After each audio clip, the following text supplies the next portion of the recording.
কাণ্ড আমরা প্রতিহত করব ইনশাআল্লাহ। আগামী দিনে বক্তব্য নিয়ে আসছেন নির্যাতিত নিপীড়িত মানুষের নেতা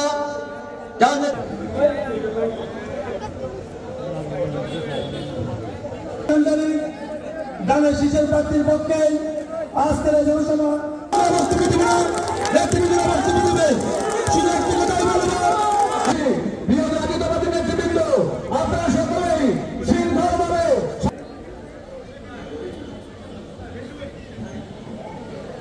অল্প সময়ের মধ্যে আপনাদের যে অসমাপ্ত উন্নয়ন কর্মসূচি আছে এবং আমরা সকলে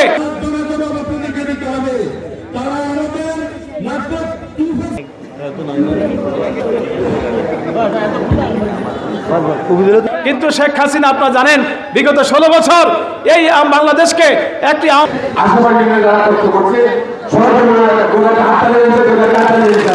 হাজার হাজার মামলা করেছে। বিএনপির এমন কোনো নেতা কর্মী নাই এবং যিনি বিগত 16-17 বছর আওয়ামী দুঃশাসনের সময়ে যারা চলে গেছে ক্ষমতাত্ব নেতারা ষড়যন্ত্র করে, পাশাপাশি রাষ্ট্র ষড়যন্ত্র করে, আর আমার লোক যারা আসলে কত 27 বছর হেতার ষড়যন্ত্র হেতারা উল্টে পাল্টা কথা বলে।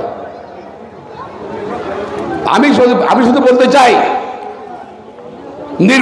নির্বাচনকে আগামী 26 ফেব্রুয়ারি মাসের নির্বাচনকে যে কোনো ষড়যন্ত্র করে কেন আমার শোনা চারকেল শোনা মনে হইতে আমি বাংলাদেশ সকল জনগণ ঐক্যবদ্ধ হবে সেই ষড়যন্ত্র প্রতিহত করবে ইনশাল্লাহ, প্রতিহত করবে ইনশাল্লাহ।